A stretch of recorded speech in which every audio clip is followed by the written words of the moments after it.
concern ke tindakan keperawatan berdasarkan dari asuhan keperawatan diagnosa yang ditargetkan oleh bagian pendidikan gitu ya.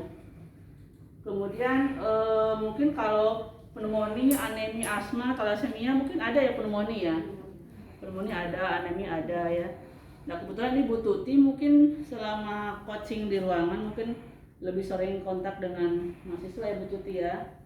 Mungkin target-target ini juga banyak yang tidak tercapai. Tapi kebetulan ada juga nih leukemia ada, hepatitis ITP ada ya. Kemudian cephalopati dan kejang.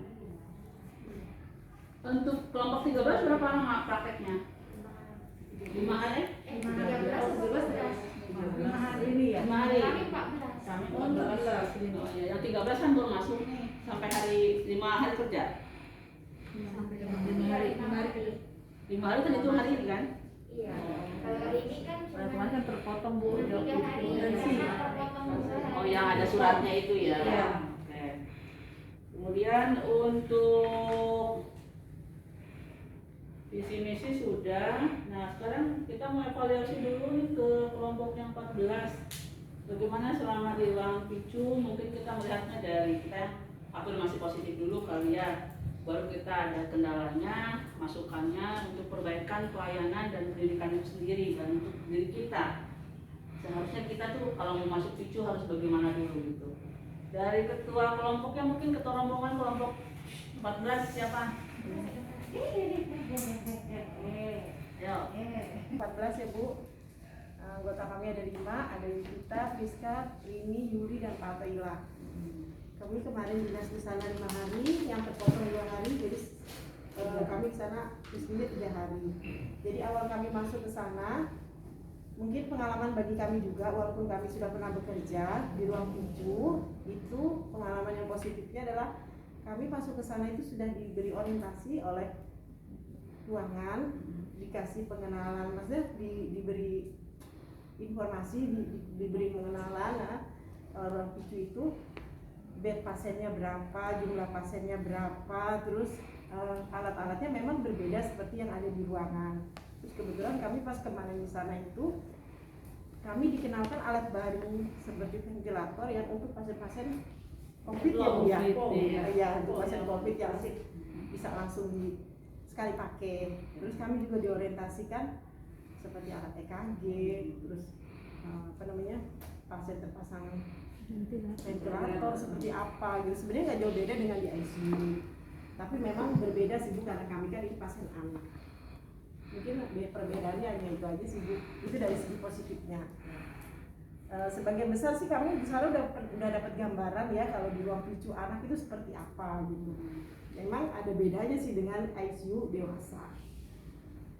Mungkin itu aja, mungkin teman-teman ada yang menambahkan.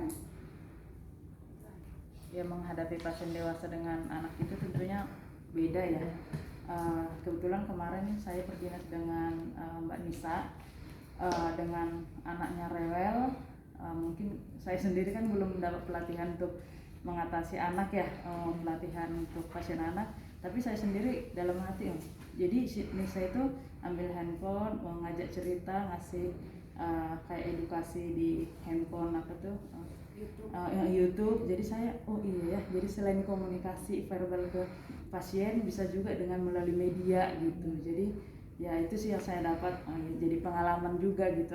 Jadi anaknya jadi tenang gitu sementara ibunya lagi sholat gitu. Jadi sangat-sangat beda lah menghadapi yang dewasa. Dan diperkenalkan mengganti NDT Bu, sama mengganti kateter juga.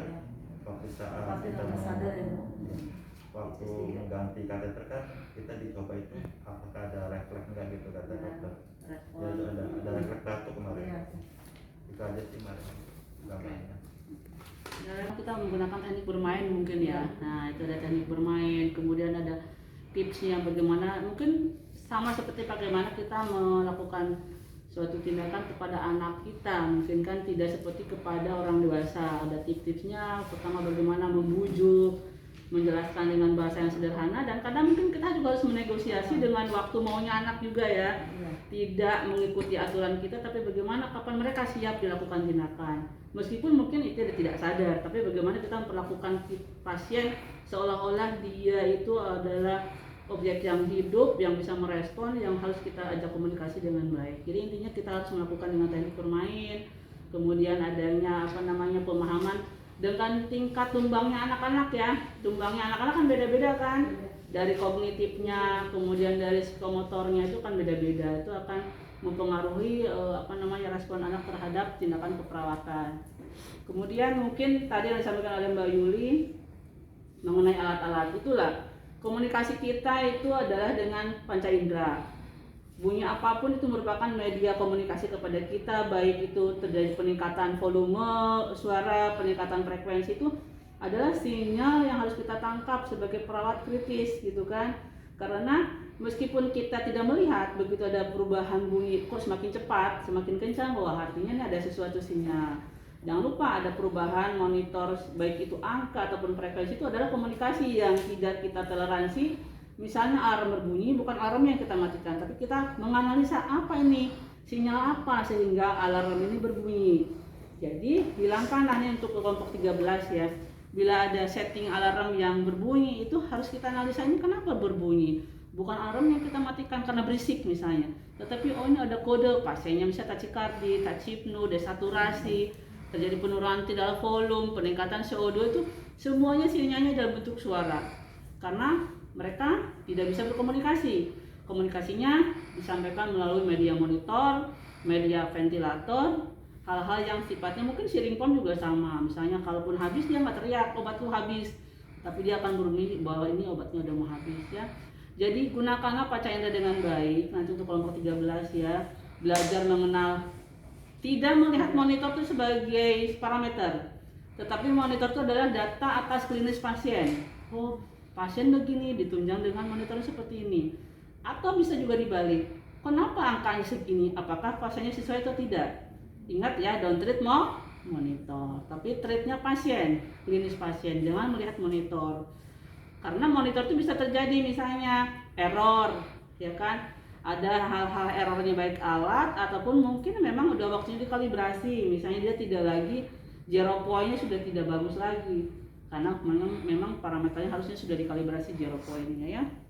Intinya gunakan panca indera, banyak bertanya sama Bu Tuti, sama kakak-kakaknya, bagaimana menghadapi ventilator itu sebagai sesuatu yang ini tuh orang ini paru-parunya nih, aku harus ngapain paru-parunya pasien ini ya. Kemudian ini monitor nih denyut jantungnya pasien ini harus aku apain nih, kode-kode ini seperti itu ya. Meskipun mungkin tidak pada saat praktek nanti tidak diaplikasikan, tapi ternyata kalau dipicu itu ternyata harus berpikir kritis ya kan, harus belajar menggunakan analisa-analisa yang sifatnya critical thinking ya. Ingat, dipicu itu adalah critical thinking. Ambil positifnya, kita bukan mengejar kasus, karena itu proses pembelajaran bisa dibaca di internet ya. Asuhan keperawatan bisa dibaca di internet, tetapi untuk kegawatan, untuk onkologi ini bagaimana kita menjadi seorang perawat kritis ya di ruangan picu. Itu aja pesan saya. Tidak ada ilmu yang tidak bermanfaat. Manfaatkan waktu dengan baik, gunakan media untuk bertanya, berkonsultasi, kemudian hal-hal yang sifatnya harus diperbaiki sampaikan, karena kadang mungkin orang di dalam sendiri tidak tahu ada kelemahan gitu kan, karena sudah terbiasa. Padahal meskipun ada satu orang yang baru masuk sehari, dia bisa melihat, wah ternyata harusnya begini nih, seperti itu ya. Kemudian dengan berkembangnya ilmu-ilmu, mungkin kalau di pelayanan kadang sering nggak update, sampaikan saja terkait dengan picu ataupun ilmu-ilmu terkini terkait dengan perawatan picu itu sendiri ya. Mungkin itu dari saya. Bila ada hal yang ditanyakan, silakan ditanyakan. Bu Tuti juga bisa menjawab mungkin. Demikian, terima kasih. Wassalamualaikum warahmatullahi wabarakatuh. Waalaikumsalam.